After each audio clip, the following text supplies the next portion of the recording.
다시 말해서 사람을 감동시키려고 애쓰지 말고 설교의 가장 근원이 되시고 가장 중요한 우리의 설교의 그 리스너가 되시는, 청취자가 되시는 살아계신 하나님 자신에 대한 감동, 하나님을 감동시키는 혹은 하나님을 기쁘시게 하는 그 설교가 우리가 해야 될 설교이고, 우리가 마음을 두고 심령을 두고 전심을 다해서 설교자가 준비해야 될 설교이다라는 점에서 제가 지난 학기에 이 하나님께서 감동하시는 설교를 하라는 책을 기점으로 말씀을 드렸습니다. 사실 그 설교라는 것은 그런 관점에서 조금 더 벗어나지가 않습니다. 오늘은 그 기초적인 하나님께서 감동하시는 설교라는 점을 조금 더 explore, 더 확장해서 우리가 어떻게 하나님이 기뻐하시는 설교, 다른 말로 하면 biblical preaching, 성경이 요구하는 설교를 우리가 알고 깨닫고 준비하고 전할 수 있겠는가라는 그런 점에서 좀 같이 생각하려고 합니다. 여러분이 아는 분이시겠지만 제가 존경하는 성경학자이며 설교학자인 워런 웨슬리가 이런 말씀을 했죠. Preaching is the preacher. 이 말이죠. 그러니까 설교는 곧 설교자다. 말을 바꿔오게 하면 The preacher is the preaching. 설교자가 곧 설교이다라는 그런 아주 심오하고 짧은 그 한 센텐스 속에서 설교가 무엇인가를 짚어주는 굉장히 핵심적인 말씀을 했습니다. 다시 말해서 설교라는 것은 뭘 준비해서 열심히 해서 뭘 어떤 말을 갖다가 연결하는 하나의 어떤 그런 스테이트먼트 이기 이전에 연설과 같은 어떤 그런 내용이기 이전에 저와 여러분이 설교자로서 이미 설교를 다 하고 있다. 그러니까 설교자가 누구냐가 결국은 설교의 핵심이다. 여러 가지 그 의미를 가지고 있습니다. 그러니까 우리가 as a preacher, 설교자로서 내가 어떤 사람이냐, 하나님 말씀 앞에서 내가 어떤 사람이냐, 하나님 말씀에 대해서 어떤 나의 컨피던스를 가지고 있느냐, 신뢰를 가지고 있느냐, 헌신을 가지고 있느냐, 하나님 말씀에 대한 어떤 애정과 사랑을 가지고 있느냐가 이미 설교의 모든 것을 좌우하는 그런 하나의 그 키인 것을 말씀해 주고 있습니다. 우리의 모든 목양의 핵심이 설교와 설교자라는 데 있습니다. 여러분들이 많은 일들을 하고 많은 신방을 하고 많은 액티비티에 참석하고 심지어는 많은 행정적인 일들을 하고 있지만은 이 모든 일들의 키, 그러니까 핵심은 내가 어떤 설교자로서 하나님 앞에 섰냐가 여러분의 목양의 핵심이고, 여러분의 설교가 어떻게 준비되어지고 여러분의 설교가 하나님 앞에서 어떻게 평가되어지느냐 하는 것이 목양 평가의 아주 근본적인 기준이라는 것입니다. 설교가 이 세상의 연설이나 웅변과 다른 점은 뭘까요? 이 세상의 연설이나 웅변이나 혹은 위대한 그런 설파자들이 하는 것들은 주로 이데올로기의 설파나 자신의 어떤 철학에 대한 설파나 혹은 정치적 목적을 가진 선동적 언변이거나 이런 점이 설교와는 다른 것입니다. 그럼 설교는 뭐냐? 성경 말씀을 통한 사람의 변화, 사람의 행동 결정의 변화를 이끌어낸다는 데 그 포인트가 있죠. 성경 말씀이 루트가 되어서, 수단이 되어서, 목적이 되어서 인간의 내면의 세계를 변화시키고, 변화된 인간의 내면이 그의 행동과 삶의 진로와 목적과 행동 양식을 결정하는 그런 어마어마한 결정적 역할을 하는 것이 설교잖아요. 그래서 대개 보통 사람들은 누가 성경을 읽고 그 성경을 인용하고 그에 걸맞는 감동적 연설을 하면 그걸 설교로 인정하고 그 설교의 권위를 인정하려는 그런 경향이 있습니다. 대개 우리가 모든 설교 단상에서 볼 수 있는 그런 현상이지요. 근데 저는 이 시대에, 이 마지막 시대에 굉장히 중요한 우리의 분별을 요구하는 사항이 있습니다. 그것은 너무나 이 세계의 악을 지배하는 사탄도 성경 말씀을 읽고 인용하여 자신의 목적을 이루는 사악한 행위를 서슴없이 하고 있다는 거예요. 그래서 우리는 단순히 그 사람이 성경을 인용한다는 그 자체로서 하나님 말씀 설교로 진리의 말씀으로 수용하는 데에는 매우 영적인 예민함과 세심함이 요구되어지는 거예요. 제가 사진 하나를 띄울게요. 목사님. 불 끌 수 있나? 이게 잘 안 보여요.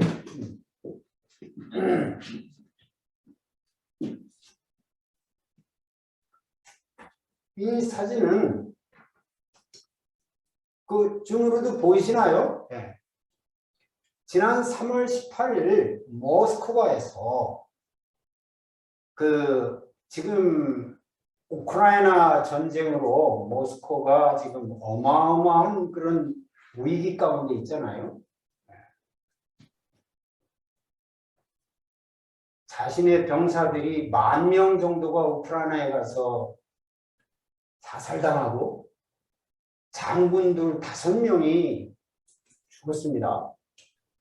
그래서 병사들이 지금 먹을 것 없고 갈 곳 없는 병사들이 막 포로 수용소에서 헤매이고 있는 그런 상황. 그리고 우크라이나의 전 국민의 거의 3분의 1이 피난민으로 폴란드로 옆으로 다 피난 가고 폐허가 되고 수많은 양민들이 학살당하는 그 어마어마한 전쟁을 일으킨 자가 푸틴입니다.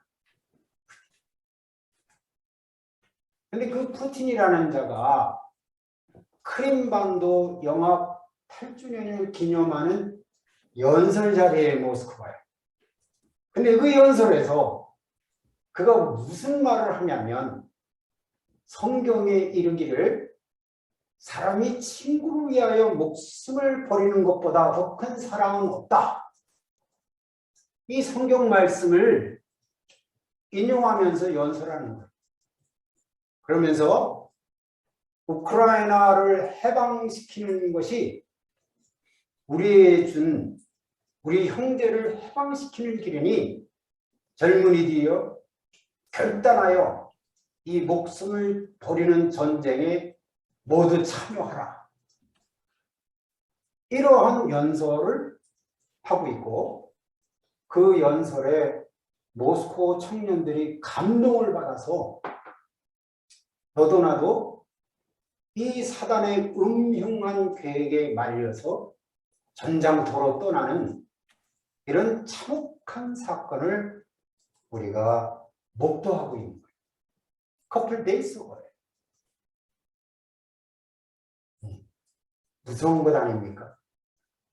Greater love has no one than this. 이거보다 더 위대한 사랑은 없다. That he lay down his life for his friends. 그의 친구를 위해서 너의 목숨을 내려놓는 것보다 더 큰 사랑은 없다. 이게 사탄이 무모한 백성들을 생명을 잃을 전장터로 내보내는 연설. 사실 러시아는 러시아 정교라는 그런 하나의 기독교적인 큰 루트와 히스토리를 가지고 있잖아요. 그러니까 그들에게 이 말씀을 사용하면서 이렇게 정말 있을 수 없는 그런 설교의 도용, 악용, 하나님 말씀을 도용하는, 악용하는 사단의 액션을 우리는 목도하고 있는 거예요.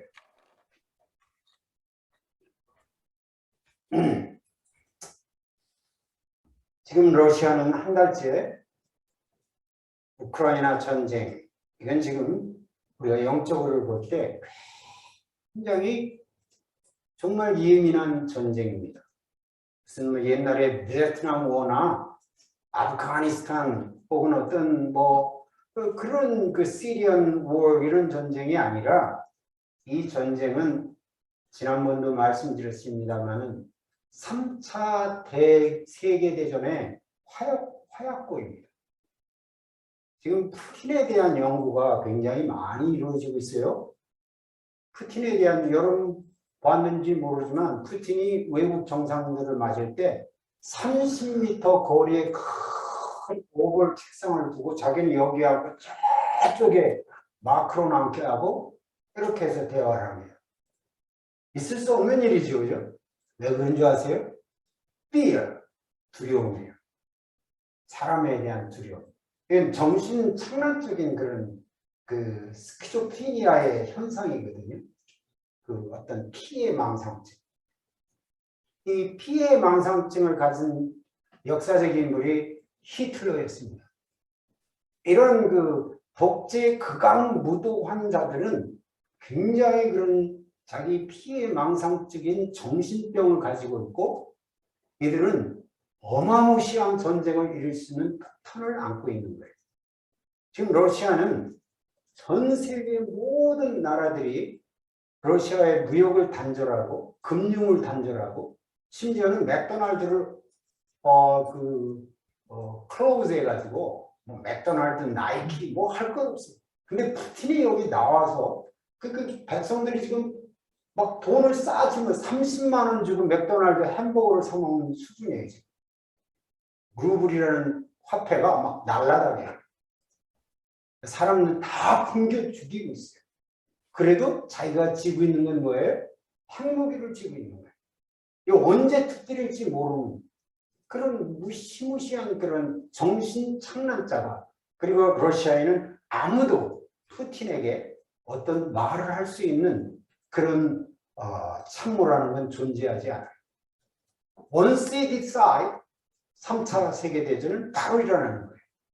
왜 이런 극악무도한 21세기에 있을 수 없는 전쟁을 우리는 목도하고 있는가? 왜 나토는 가만히 있으면, 왜 미국은 가만히 있으면, 왜 세계 여러 나라를 푸틴을 치지 못하는가? Only one reason. Once 나토 연합군이 비행기가 뜨자마자 바로 핵무기가 터지는 거예요. 핵무기가 터지는 순간 세계 3차 대전은 생각지 않은 순간에 벌어지게 되고 푸틴은 정신착란자이기 때문에 그거에 대한 아무런 양심적인 여러분들 정신착란자들 봤어요? 자기가 최고라고 생각해요. 자기의 행위가 다 옳다고 믿고 있어요. 믿고 있는 사람은 이길 수가 없어요. 그렇기 때문에 막 살얼음처럼 지금 미국이나 나토나 세계 여러 나라들이 건드리질 못하는 거예요. 그러니까 계속 우크라이나에 물자 공급하고 자원 공급하고 하지만 전략적인 어떤 그 무력은 거기에 공급을 못하는 거예요. 그만큼 위태위태한 상황이 우크라이나에 있습니다. 저는 밤마다 기도하는 게 우크라이나를 위해서 기도합니다. 그 백성들을 위해서 기도합니다. 제가 왜 이 말씀을 드리냐? 사단은 이 시대에 사람들을 그렇게 악하게 이용할 때 하나님 말씀을 들어서 인용한다는 그런 무시무시한 세기말적 종말론적 상황에 있다는 것을 저와 여러분들이 잘 인지하고 있어야 됩니다.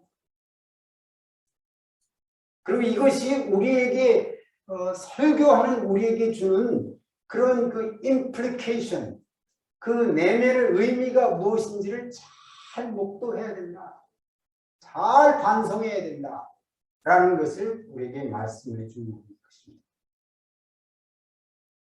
우리는 이 상황 속에서 몇 가지를 생각해 봅니다.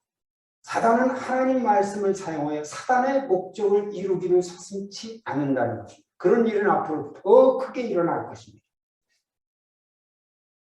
둘째는 사람들이 이 사단의 악회에 대해서 이용당하고 희생당하고 있는 사실을 우리가 목도하고 있는 것입니다.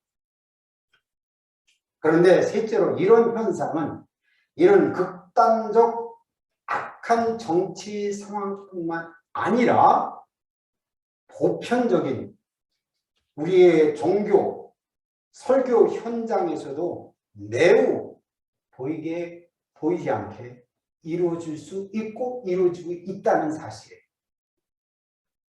꼭 전쟁을 일으키고 많은 사람을 살상 가운데 몰아넣는 일이 아니라 할지라도 만약 설교자가 하나님 말씀을 인용하면서 그 내면 속에 자신이나 자신의 집단이나 자신의 어떤 영역이나 그들의 정치적, 경제적 혹은 어떤 세속적 목적을 위해서 그 말씀을 인용하고 해석하고 설교한다면 그 현상은 푸틴이즘과 차이가 없다라는 거예요.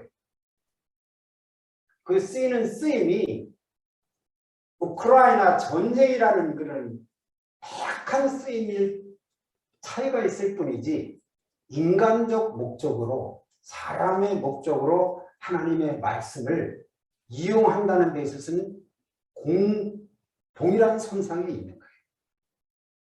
왜 그렇게 할까요?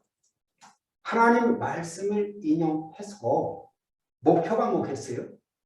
사람들을 선동하는 데 목적이 있기 때문에 그래요.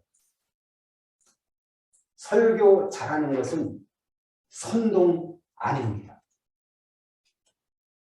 모든 사람들이 설교 잘하는 그 하나의 현상으로 얼마만큼 사람들이 그 설교에 감동받아서 선동당하느냐를 가지고 설교를 잘한다, 못한다, 혹은 설교의 어떤 그런 그 능력을 평가하는 것입니다.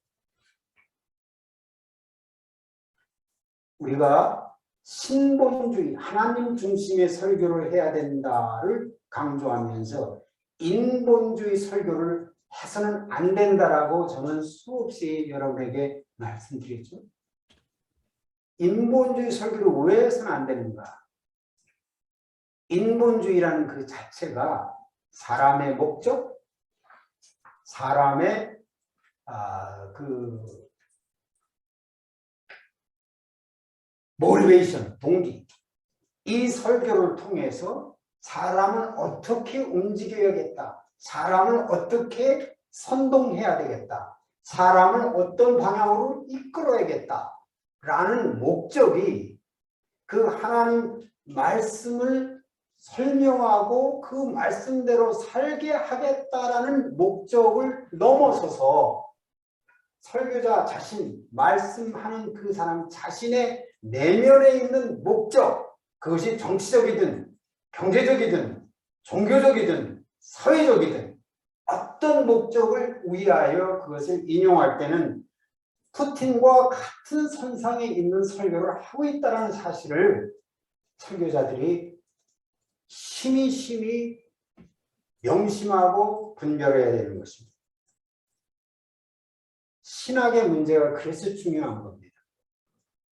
우리가 어떤 신학을 대할 때에 민중신학이다, 혹은 해방신학이다, 혹은 자유주의 신학이다를 우리가 두고 마치 설교의 한 영역처럼 우리가 생각하지 않습니까? 그럼 신학에서 입각한 설교, 뭐 한신이라든지 지금 오늘날 많은 신학교들이 그 해방신학이라든지, 그러니까 그 해방신학이나 민중신학의 그 핵심이 뭡니까? 사람들을 이 정치적 억압과 이 경제적 억압과 어떤 자본주의적 억압 속에서 풀어내자. 그래서 공정한 평등한 기회를 갖자. 얼마나 좋은 캐스프레이즈입니까? 그래야 될 수도 있습니다. 그러나 하나님 말씀을 들어서 그 자신의 어떤 정치적, 어떤 이념적, 어떤 사회적 주장을 설파하고 그 주장으로 인해서 민중주의적인 나라, 어떤 그 해방주의에 입각한 나라, 이 나라를 세우는데 목적을 두게 된다면 비록 그들은 푸틴과 같이 전쟁을 회책하는 그런 사람은 아니라 할지라도 근본적으로 그 노선은 같은 것입니다.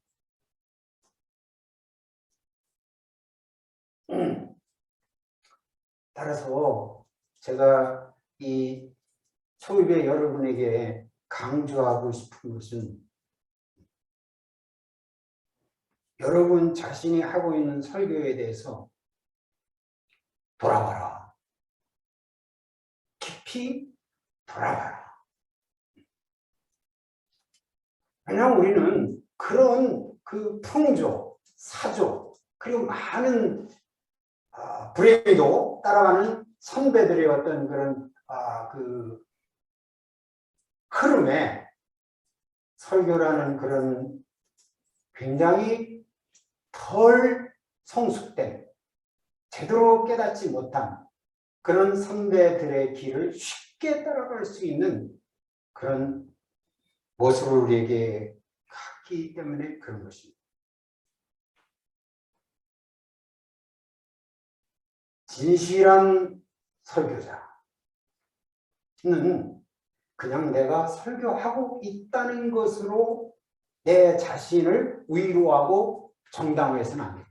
내가 개척교회에서 그래도 이렇게 열심히 설교하고 있는데, 내가 그래도 내 인생을 포기하고, 내 어떤 그 사치를 포기하고, 내 어떤 개인적인 쾌락을 포기하고 나는 설교하고 있는데, 그러니까 하나님께서 인정해 주시고 하나님께서 정당화시켜 줄 거라는 착각을 하지 말아요.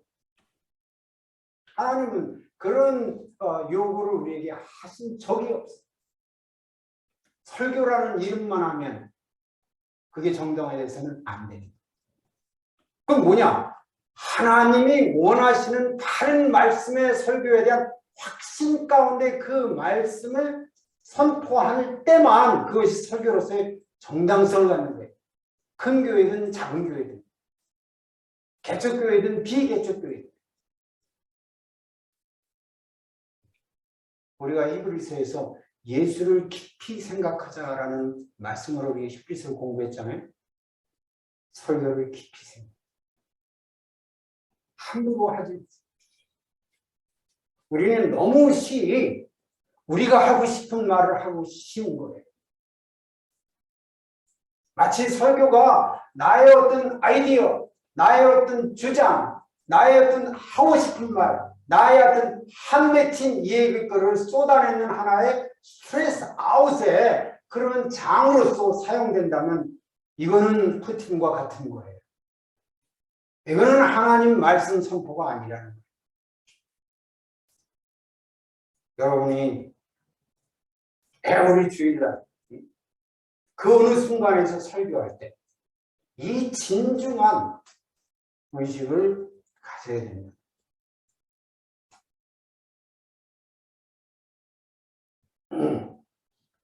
나의 설교가 정령 하나님을 위한 for God, 성령에 의한 by the Spirit.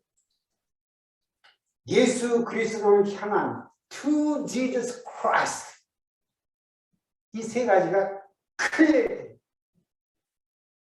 by the Spirit, for God, and to Jesus Christ.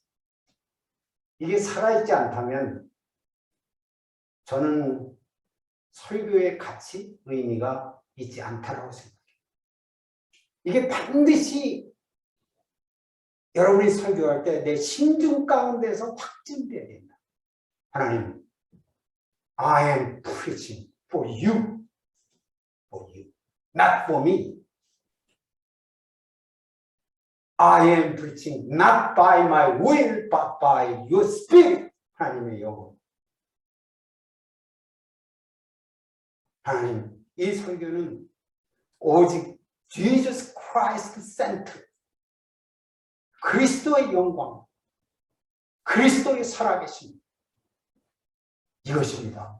라는 그 컨포메이션을 여러분이 설교하기 전에 가져야 된다는 거예요.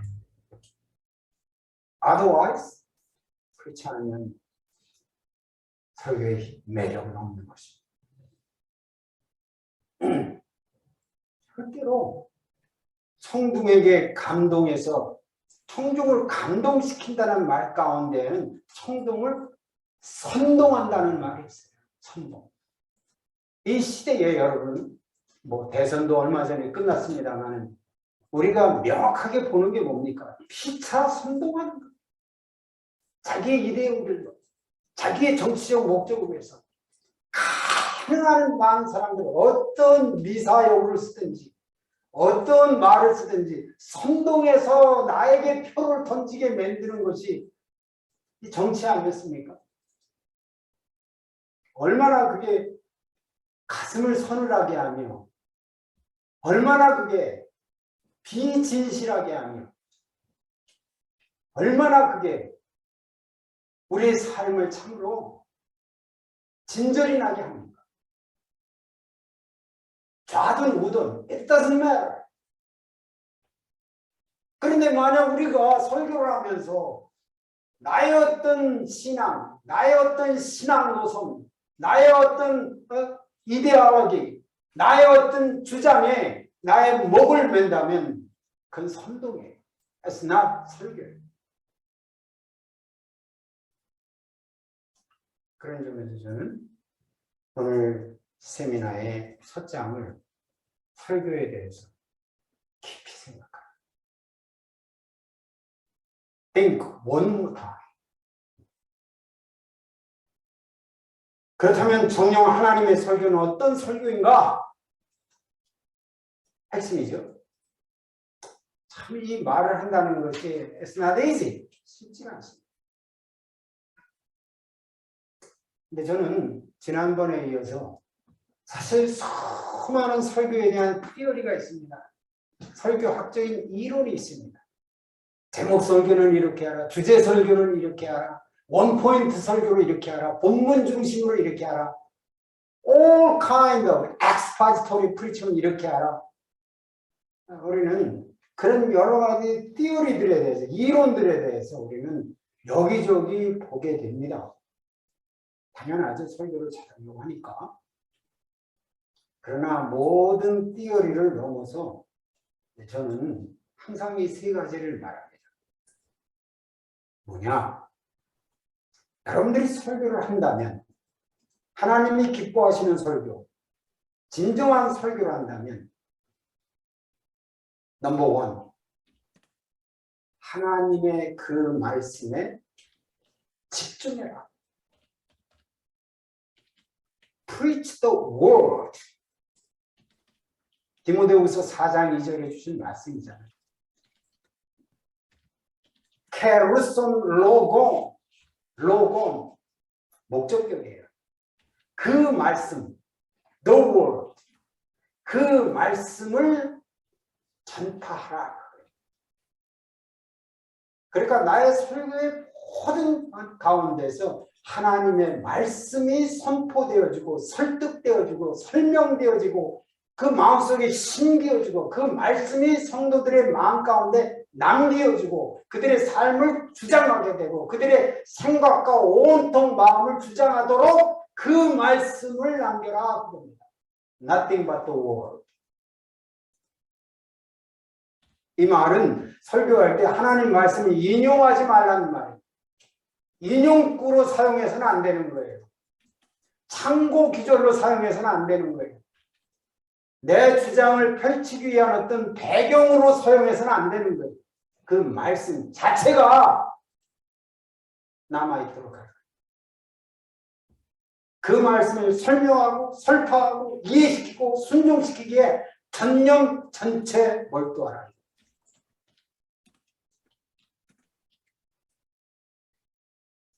그런 설교 가운데서 제가 느끼는 감흥이 뭔지 아세요? 정서? 나는 그런 설교를 하게 되면 내 가슴이 뜨거워져요. 뜨거워진다. 내가 하나님 말씀에 대해서 나의 심령을 다하고 몸을 다하고 나의 목숨을 다하고 그 말씀을 어떻게 해서든지 성도들에게 드러내려고 애쓸 때에 설교자의 마음속에 뭐가 생기는 줄 알아요? 뜨거워진다고 해요. 말씀에 대한 애정으로 눈물을 흘리게 된다고. 이 말씀에 있는 하나님의 그 음성과 하나님의 그 인격과 하나님의 그 사랑과 은총 때문에 내 마음이 뜨거워지는 거예요. Do you experience that? 경험하십니까?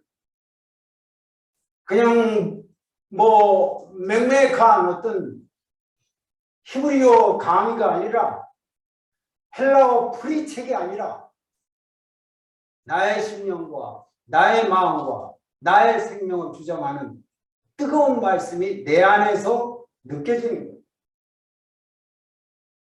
예수님께서 부활하시고 엠마오로 가는 두 제자에게 나타났을 때 말씀을 풀어줬을 때 그들이 어떻게 했어요? 우리의 마음이 뜨겁지 아니하느냐.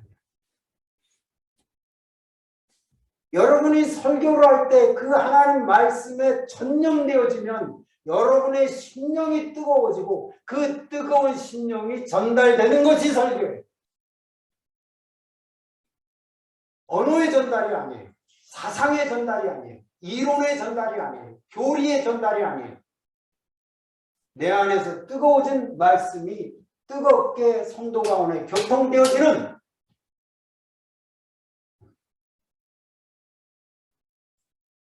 나는 하나님 말씀 위의 것을 얘기할 때 뜨거워진 적이 없어요.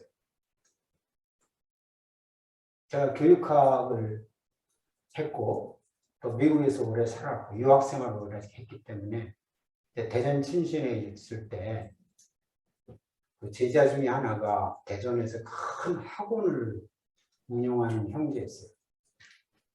그러면서 저한테 요청을 해요. 교수님, 우리 학부모들이 어떻게 하면 자녀들을 잘 교육시켜서 좋은 학교에 보낼 수 있는지, 유학은 어떻게 준비해야 되는지 이런 거에 대해서 굉장히 궁금해하는데 교수님 오셔서 그 좀 강의 한번 해주시겠어요? 우리 학원에 오셔서. 그때 또 굉장히 많은 그런 세미나 비용을 주더라고요.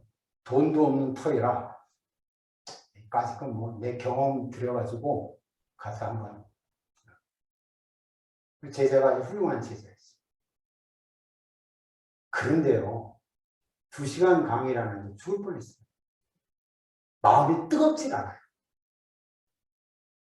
내 마음에 와닿질 않아요.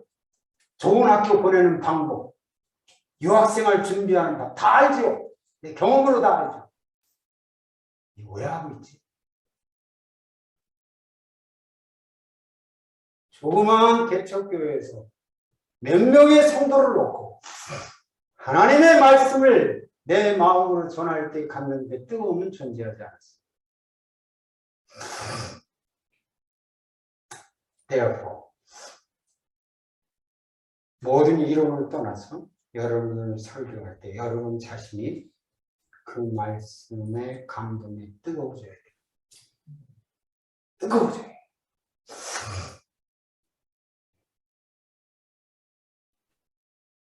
두 번째로는 뭐가 될까요? 그 설파하는 말씀의 설교가 설교한 당신의 삶에서 어떻게 사라지고 있는지를 드러내야 됩니다.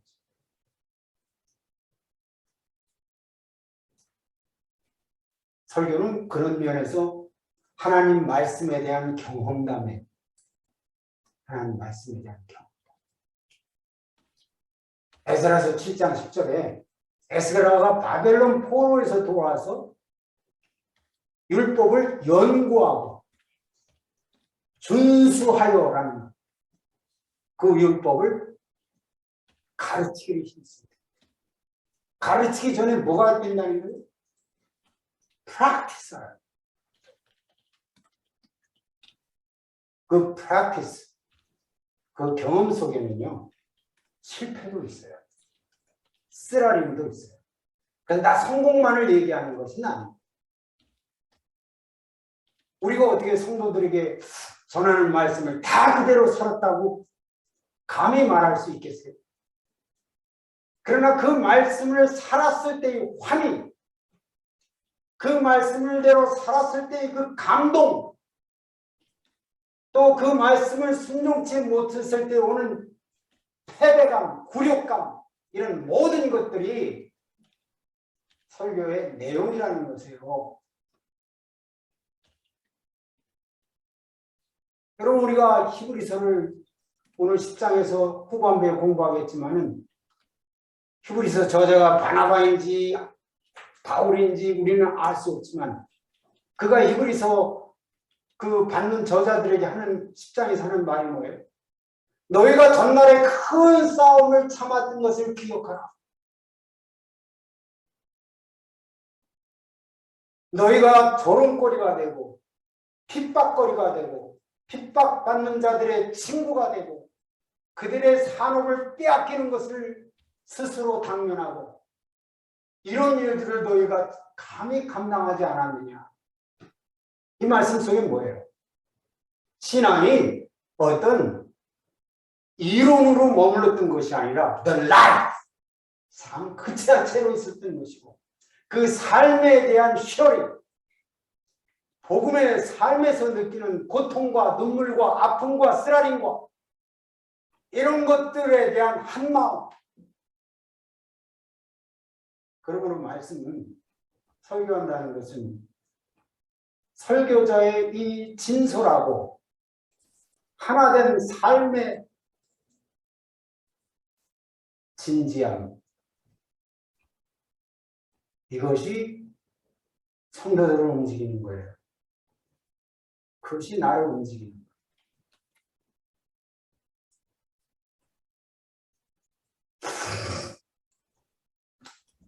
이 시대에 필요한 설교자가 누굴까요? 바로 이런 사람들입니다.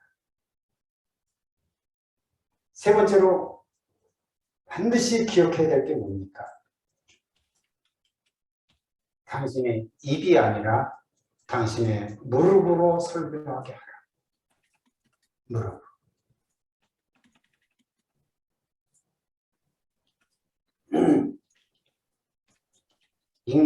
인간적인 인본주의 설교가 안 되려면 단순 성경 지식으로는 불가능합니다. 설교는 반드시 성령의 교통함과 성령의 소통함과 성령의 주도적 역할이 내 입을 통하여 이루어지는 사건인 것이에요. 시편 119편 18절에 주여 내 눈을 열어 주의 법에 기이한 것을 보게 해달라고 간곡히 기도하지 않습니까? 내가 성경을 그렇게 사모하는 이유는 맨날 보는 그 말씀이 맨날 감동을 주는 거예요. 맨날 새로워지는 거예요. 맨날 이럴 수가 있는가? 내가 왜 과거에는 이것을 못 봤던가? 왜 그런 현상이 생길까요? 성령께서 눈을 열어주기 때문에 그런 거예요.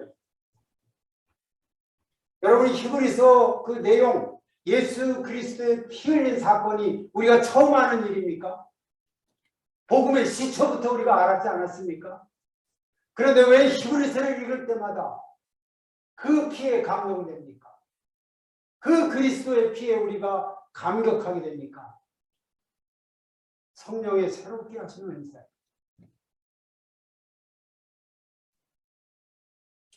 아침에 새벽에 차 타고 오면서 계속 찬송했어요.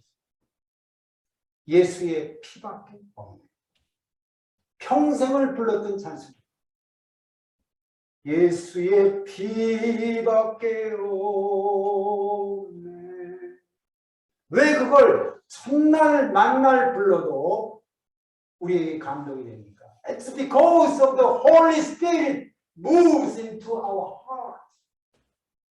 이 세상의 것이 어떻게 그렇게 우리를 할 수가 있겠습니까? 모든 이론을 넘어서 이 세 가지의 설교자인 당신이 헌신되어 있다면 이미 당신은 하나님의 훌륭한 설교자입니다. Are you ready?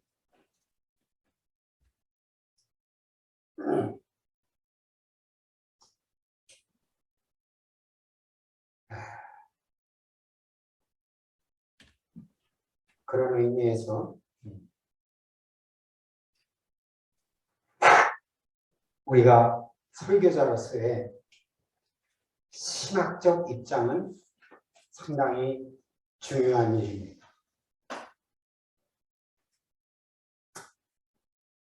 신학, 굉장히 딱딱한 말이죠. 그러나 이 신학의 영역과 설교와 설교되게 하는 일과는 복잡하고도 근본적인 관계를 가지고 있습니다. 무슨 말이냐? 어떤 신학을 저와 여러분이 견지하는 야가 설교의 진위를 결정하는 중요한 기능이라는 것이죠.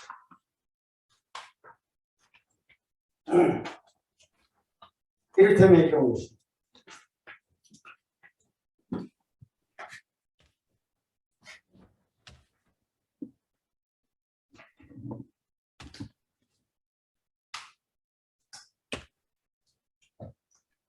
프리칭이라는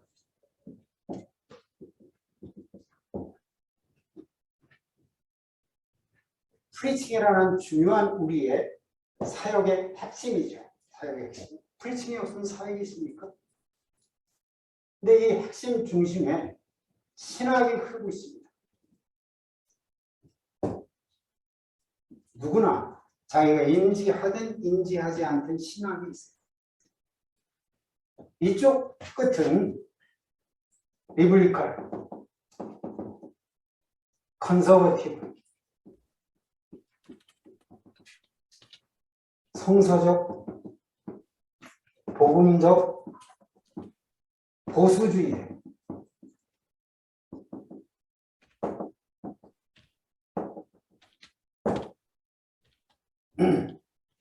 그 침례교이든지 감리교이든지 성결교이든지 그 교단에 관계없이 교단이 모든 것을 말해주는 건 아닙니다.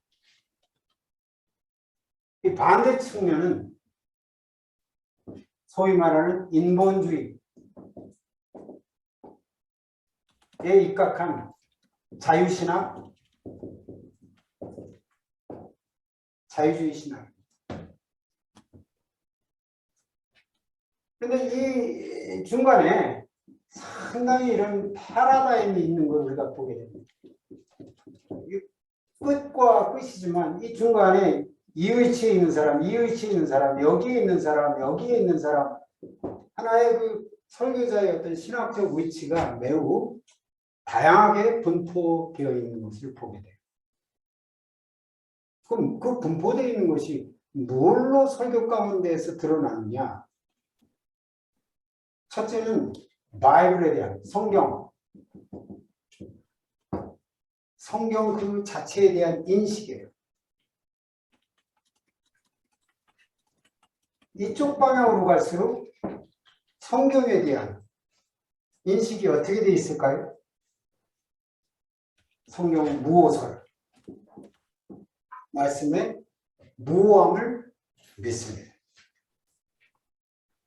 성경의 영감을 믿습니다.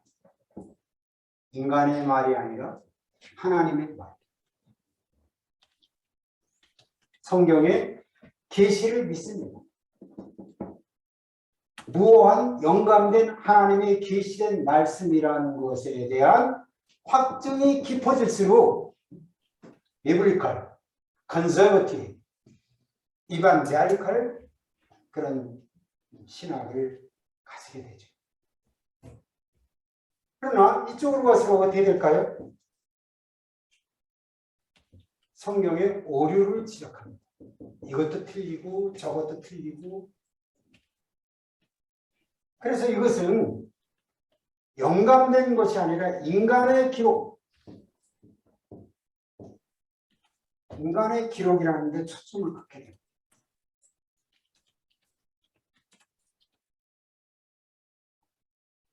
그래서 그 해석에 있어서 인간적 기술이 중점이 되어지는 거죠. 성경을 보는 관점이 그런가 하면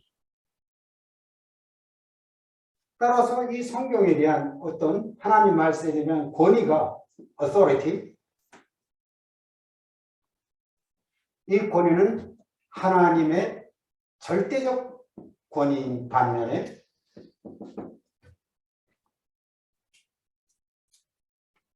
이것은 인간의 이성,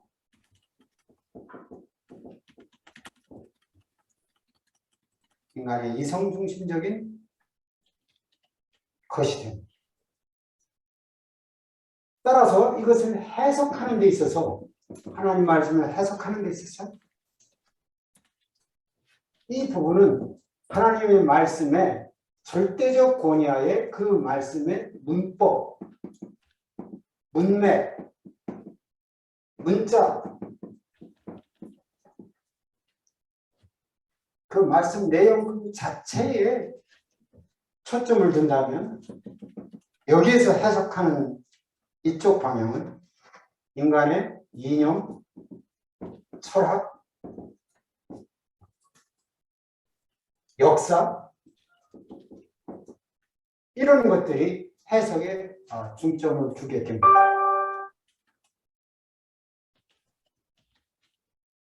따라서 이 말씀을 입증하는, 성경을 입증하는, 프루브하는 절차도 어떤 문법적, 문맥적, 역사적, 문화적 입증이 된다면 이것은 다분히 하나의 역사적 혹은 당시의 철학적 이런 데 입증의 바탕을 두게 되죠. 특별히 고고학적인 증거 이런 것들이 입증 자료가 됩니다. 따라서 이것을 메시지하는 데 있어서 이 메시지가 이쪽 방향으로 갈수록 뭐가 됩니까? 성경을 쓴 저자의 의도, 저자의 의도, 하나님의 의도가 핵심이 된다면 이것은 저자의 의도보다 읽는 자의 자유, 의지, 의도가 핵심이 되는 것입니다.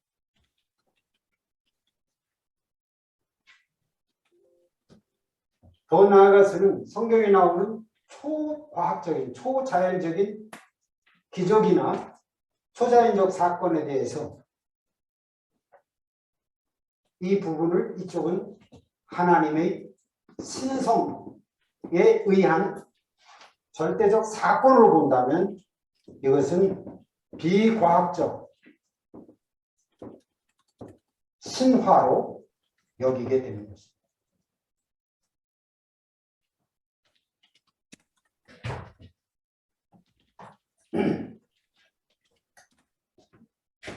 프리칭이라는 것은 바로 이 중심에 있는 거예요. 중심. 제가 이런 차트를 여러분에게 소개하는 것은 이쪽으로 올수록 핵심이 되는 게 뭐예요? 휴머니즘. 설교가 휴머니즘이 되는 거예요. 인간의 복지, 인간의 삶의 편의, 이 중심이 되는 것이고, 이쪽으로 갈수록 뭐가 됩니까? 인본주의가 아니라 DR Christ, 하나님 중심의 설교가 되는 것이에요.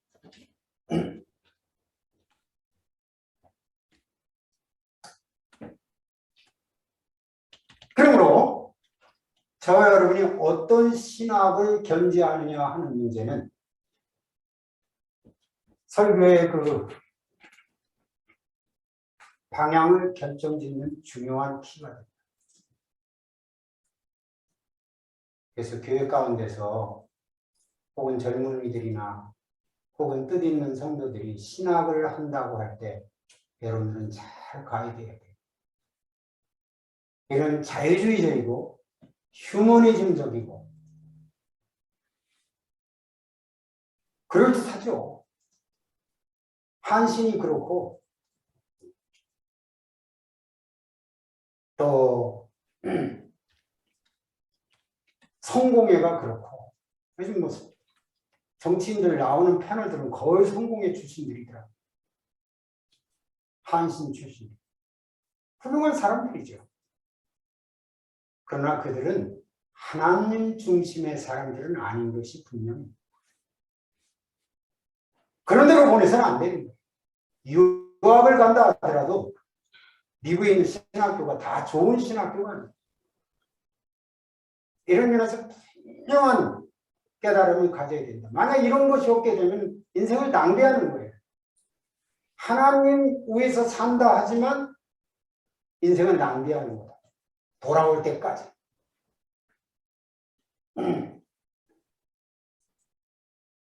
그런 의미에서 신학과 설교의 방향성은 매우 중요한 요인인 것을 보게 됩니다. 저는 이제 이런 어떤 신학적인 배경을 바탕으로 그렇다면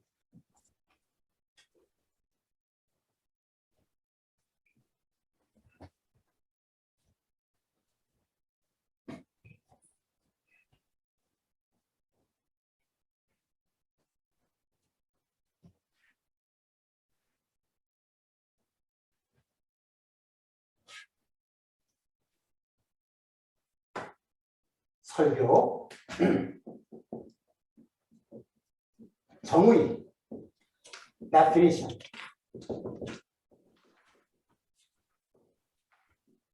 를 좀 말하고자 합니다. 물론 설교는 심플리 말해서 하나님 말씀을 선포하는 일이다. 이렇게 말씀을 쉽게 얘기할 수 있겠습니다. 많은 제 여러분에게 준 그 교재 가운데 설교의 정의에 대해서 많은 분들의 어떤 그 데피니션을 제가 준 바가 있습니다. 그러나 그걸 다 얘기하기는 어렵고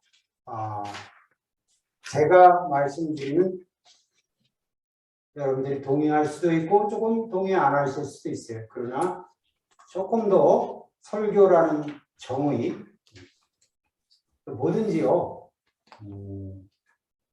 데피니션이 중요한 거예요.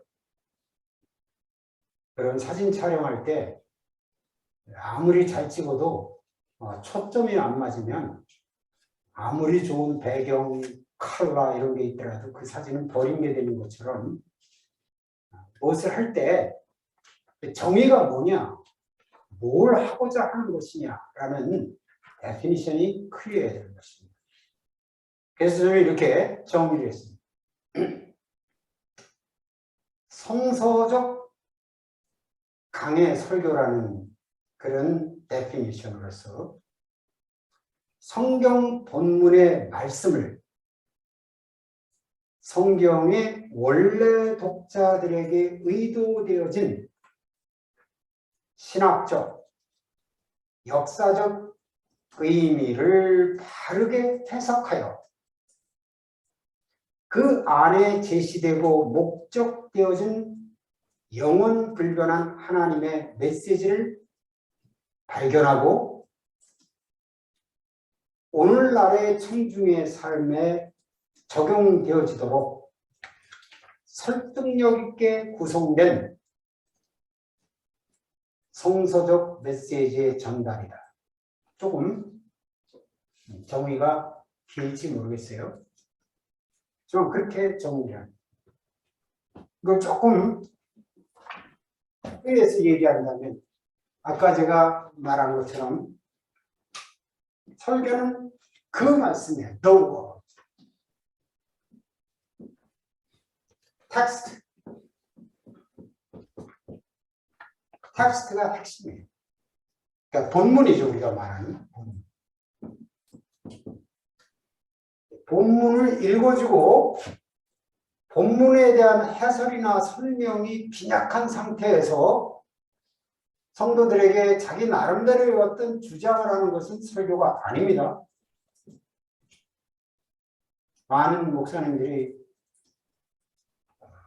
설교라는 관점에서 떠나신 분들의 특징은 본문은 읽어줬는데 그 본문이 정녕 무엇을 뜻하는지에 대한 논리적이고 언어학적이고 분명한 해설이나 설득이 없이 엇비슷한 신앙의 어떤 적용, 이를테면 뭐 헌신해라, 순종해라, 뭐 해라 라는 어떤 하나의 자기 주장에 그냥 넘어가는 이것은 설교가 아니다.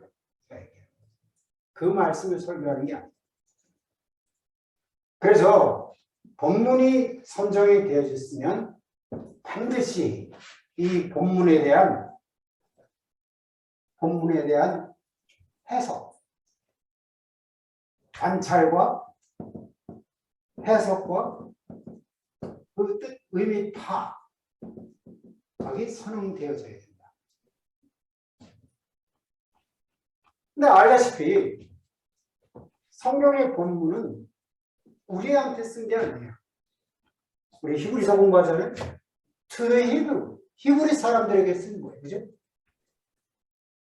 우리한테 썼다고 금방 이렇게 생각하기 전에 Why to the Hebrew? 왜 히브리 사람들에게? 그 히브리 사람들이 어떤 상황이 있었길래 이런 언더스탠딩이 먼저 요구되어진다는 것이죠. 이런 걸 우리가 가르쳐서 서구이라고 얘기합니다. 서구이. 엑서제시스.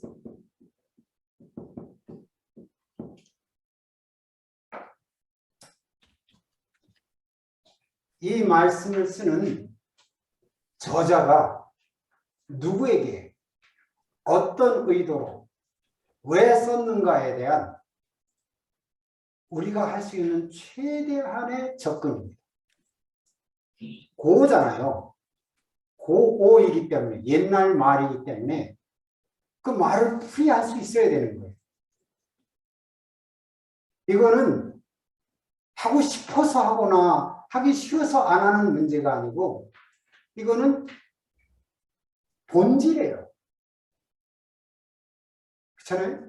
사도 바울이 이 말씀을 썼으면 사도 바울이 어떤 상황에 있었으며 빌립보 감옥에 있었는지 에베소 교회에 있었는지 고린도 여행 중에 있었는지 이런 것쯤은 충분히 파악을 해야 그 저자가 어떤 생각을 가지고 썼는지를 알 거 아닙니까?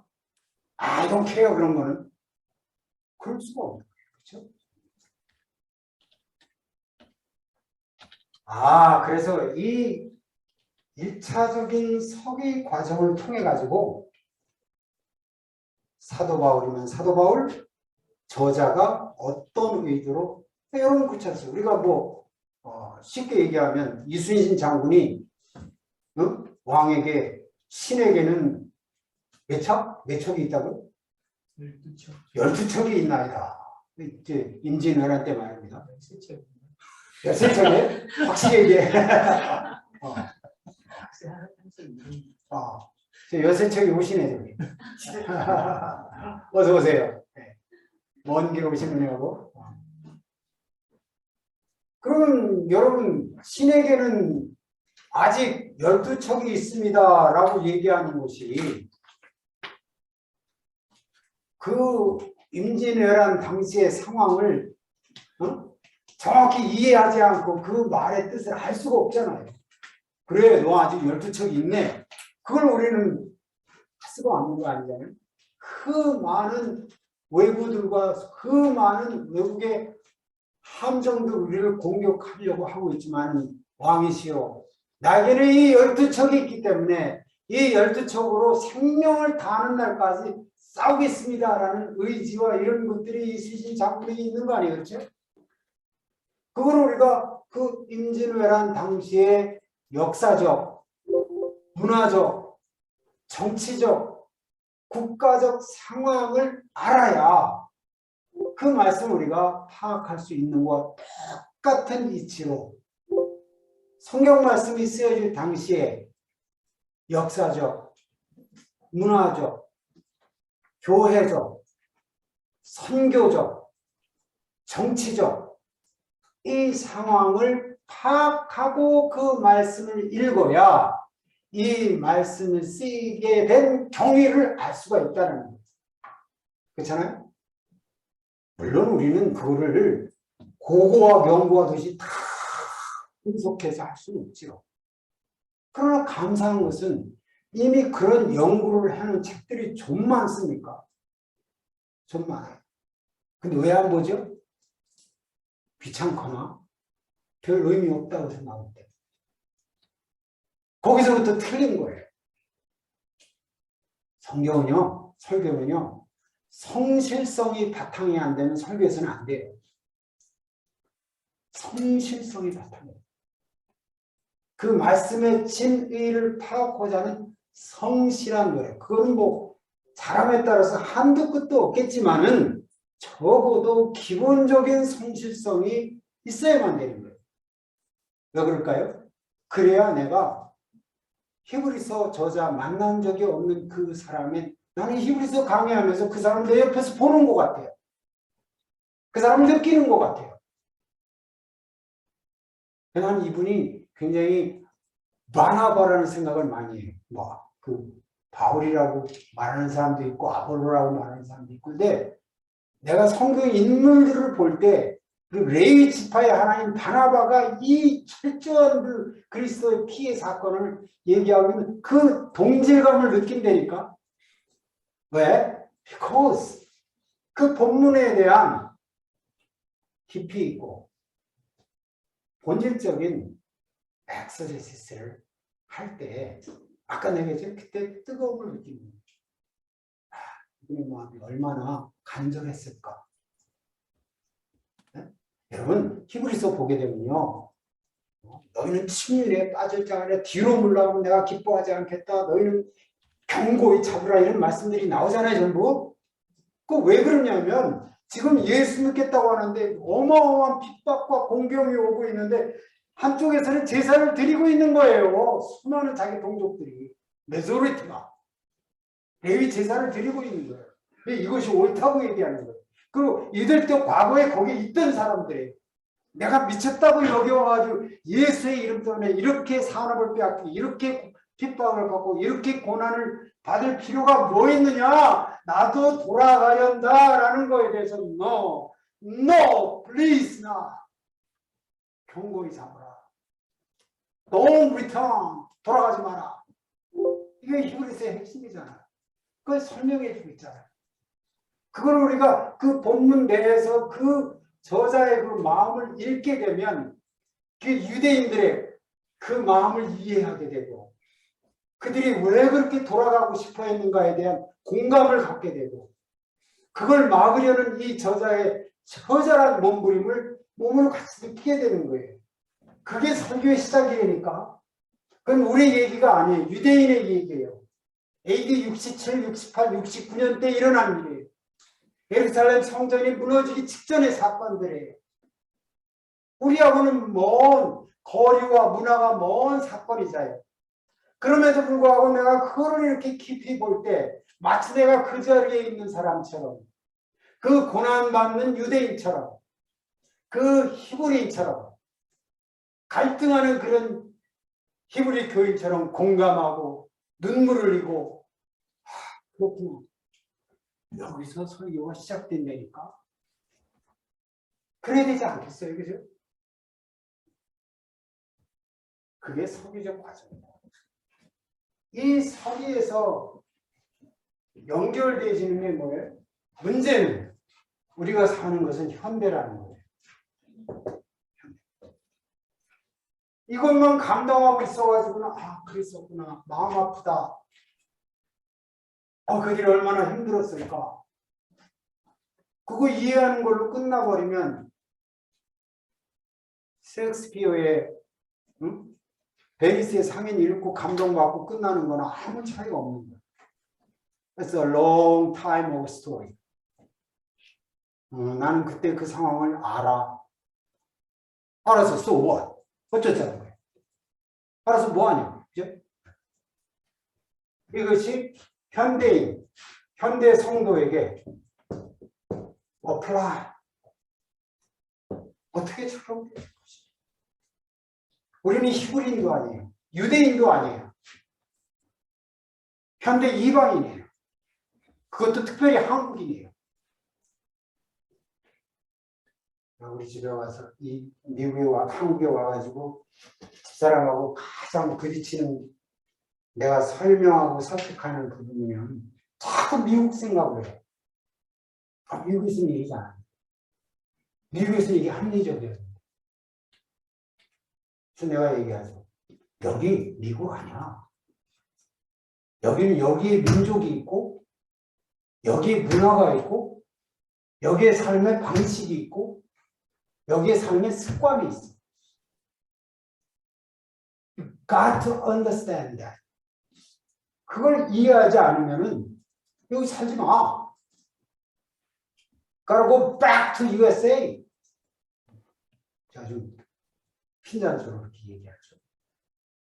다시 말해서 우리가 살고 있는 것은 유대교도 아니고 로마도 아니고 혹시 사람들이 얘기하기는 히브리서가 로마에 있는 유대 크리스천들에게 쓰여진 책이라고 얘기하는데 I don't know, nobody knows. 솔직히 아무도 몰라요. 우리는 로마에 살고 있는 것도 아니에요. 또 그런 어떤 종교적 핍박 아래에 있는 것도 아니에요. 그런데 우리는 새로운 핍박이 있어요. 새로운 어떤 프레셔가 있어요. 새로운 문화적 억압이 있어요. 이 상황에서 이 말씀을 어떻게 어플라이 할 것인가? 가 끊고 어플라이 하는 데 있어서 기준점은 무엇인가? 바로 이 중간에 우리가 있는 하나님의 의도와 목적이에요. 이것을 우리가 엑스포지션이라고 해요. 이것을 우리가 설교, 프리칭이라고 해요. 호밀리티스. 좀 전문적인 용어로.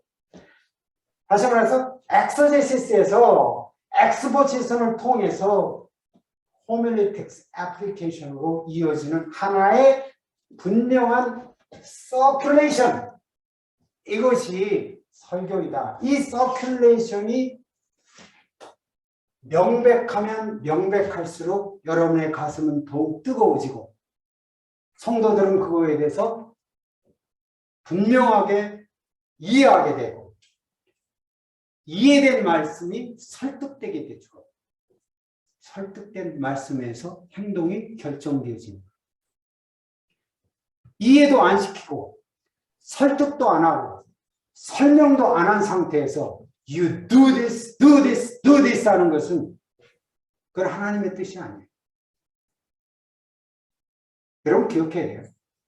하나님은 한국말을 쓰시는 분도 아니고 미국말을 쓰시는 분도 아니고 무슨 헬라말을 쓰거나 히브리 말을 쓰는 게 아니라 그 시기에 살고 있는 우리의 보편적인 언어를 통해서 커뮤니케이션 하시는 분이에요.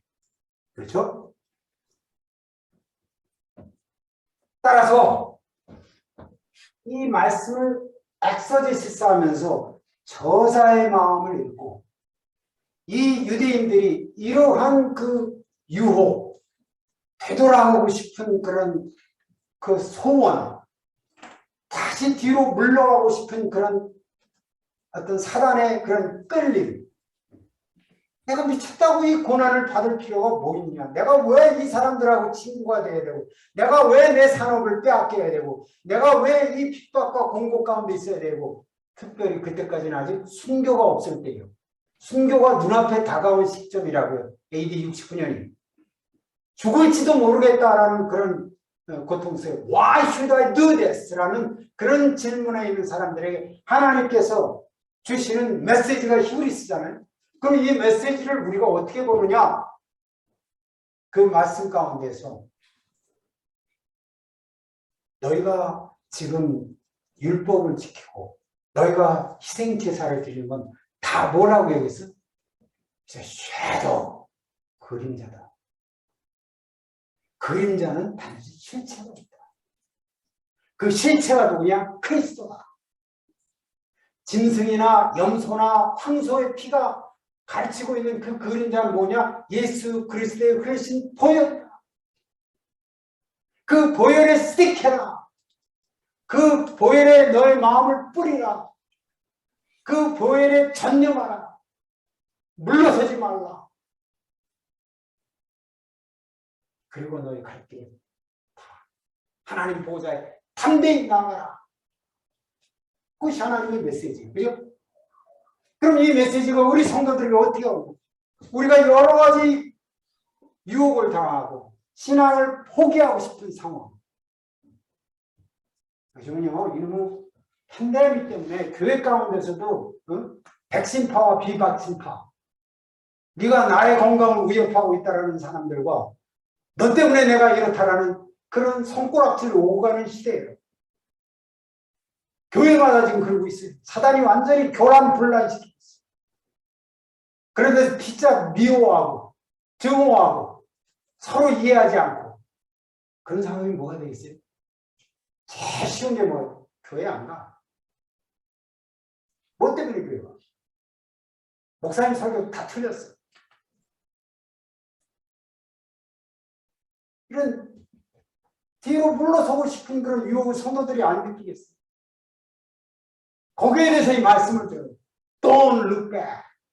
Don't return. 우리가 받은 복음에 전념하라.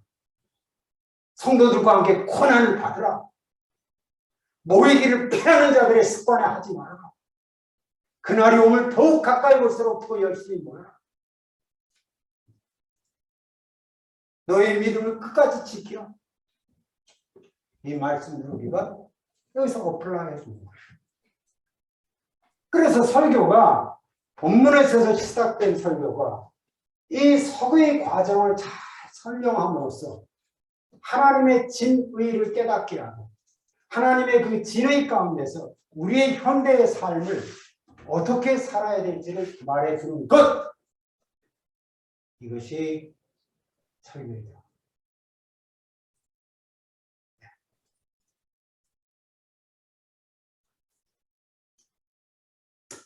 글쎄요, 시간이 많이 지나서 이 후에 대해서 더 얘기할 수는 없겠습니다만,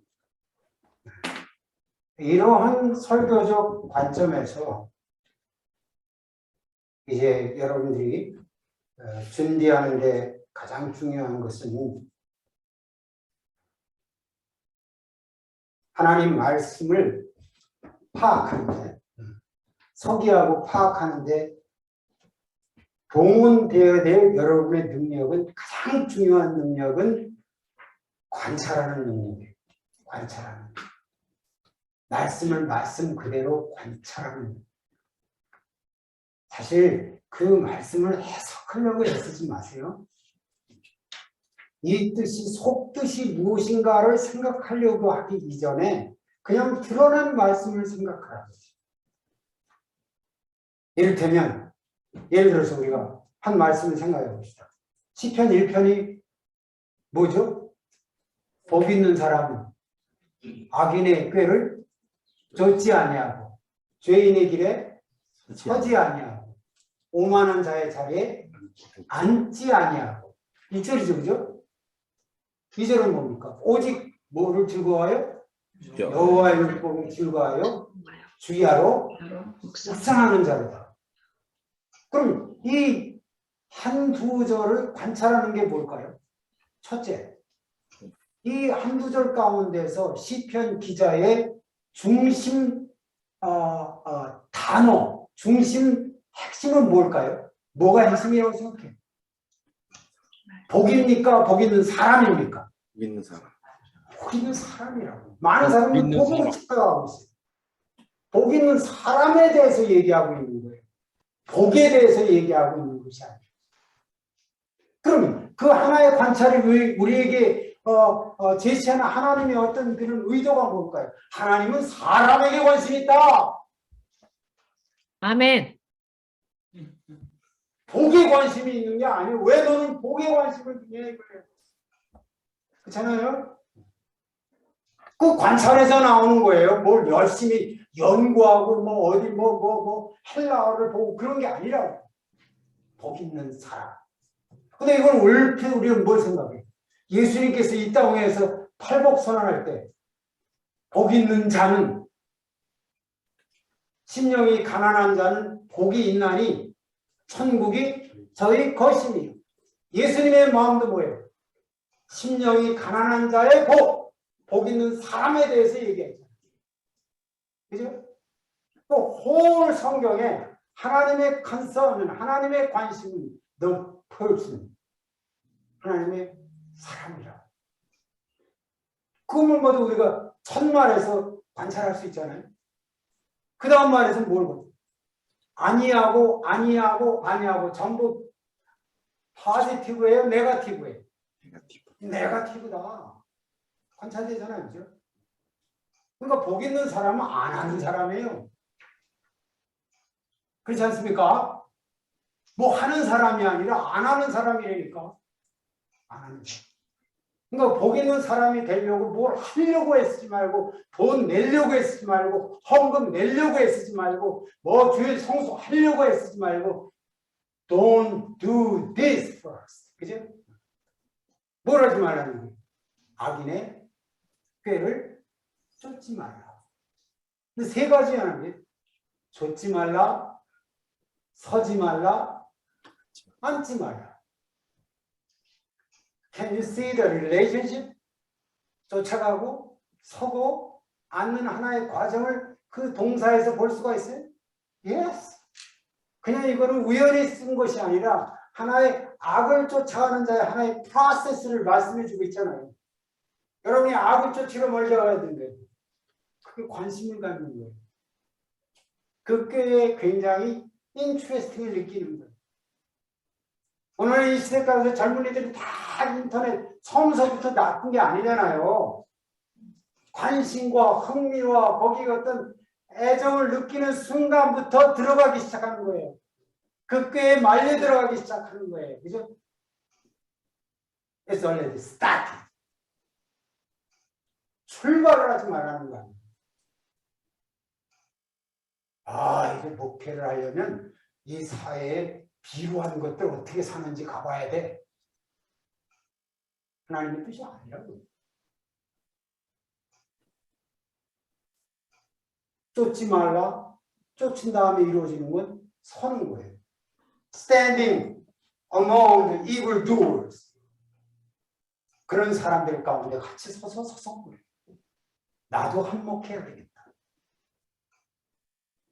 내가 미국에 가서 라스베가스하고 아틀란타 시리를 간 적이 있어요. 도박의 도시죠. 갔는데요. 가관이더라고. 밤새 그 할머니 할아버지들이 땡기는 거야. 밤새 땡기는 거야. 짜랑 짜랑. 나 거기 있는 돈 다 줘도 뭐 반갑지도 않은데. 스탠딩. 스탠딩하게 되면 처음에는 삐죽삐죽 하다가 그 다음에 어떻게 돼? 자리에 앉게 되잖아요. 그냥 자리 찾아요. 거기 그냥 털퍼덕하고 주저앉는 거예요. 악한 자리, 푸틴의 자리, 악행의 자리. 그러면서 어떻게 돼? So what? 나만 일어나? So what? 다 그런 거지. So what? 현대사회에 살아가려면 이게 뭐예요? 오만함. 자기의 죄에 대해서 오만해져. 그럼 설교가 분명해지잖아요. 여러분들이 하나님 앞에서 복 있는 사람들이 되려면 첫째, 떴지 마라, 서지 마라, 앉지 마라. 그게 하나님의 메시지예요. 그 다음에 뭐라고 했어요? 그럼 뭐 해야 될까요? 여호와의 율법을 친구. 읽어라, 외워라, 기록하라, 공부하라, 신학하라 이게 아니라 love the word of God. 하나님의 말씀을 사랑하라. 여러분이 설교자로서 하나님 말씀 사랑하는 애정이 없으면 설교 임파서블해요. 그 말씀을 볼 때마다 아까 제가 이제 뜨겁고 감동적이고 감격적이고 그 말씀에서 눈물이 나고 10번 읽어도 아름다운 그 말씀이 될 때 뭐가 되는 거예요? 설교가 될 수 있는 거예요. 율법을 그렇게 되면 어떻게 돼요? 그 말씀을 주야로 묵상하는 게 스스로 되어지는 거예요. 의무로 되어지는 게 아니잖아요. 이거 전부 뭐예요? 관찰해요. 읽음으로써 얻어질 수 있는 하나님의 보화예요. 거의 모든 성경은 나는 그렇다고 생각해요. 뭐 그렇게 열심히 무슨 원어 연구 안 해도 그 말씀 자체로서 가만히 생각해보면 거기에 강조가 있고 거기에 대조가 있고 거기에 하나님의 어떤 그런 핵심이 있고 그럼 설교는 간단하잖아요. 복 있는 사람이 되는 길은 버릴 것을 버리고 취할 것을 취하라. 그 주제가 되는 거예요. 그거면 아마 30분 설교하고도 남을걸요. 여러분의 삶 가운데서 느끼는 그런 여러 가지 그 말씀의 경험들, 보고 느끼는 것들. 그래서 성도들을 그 말씀으로 설득하고 설명하고 입증하고 이 하나님의 그 복 있는 사람에 대한 창세기부터 아브라함, 다윗, 계시록에 이르기까지 그 복 있는 사람에 대한 하나님의 열정을 설파하고 그 복 있는 사람이 되도록 그냥 밀고 들어가는 거 아니겠어요? 이래야 산다. 애들이요. 엄마를 싫어하고 부모를 싫어하지만요. 엄마 아버지의 그 열정과 너희들을 살리고자 하는 그런 애씀과 그 눈물과 기도와 땀과 그걸로 모가지를 끌고 가면 따라가요. 따라가요. 설교자는 그런 거예요. 설교자는. 모가지를 끌고 하나님 말씀으로 밀고 들어가야 되는 거예요. 거기에 여러분의 눈물과 기도와 성령의 역사가 함께 할 때 이미 설교는 설교되어진다.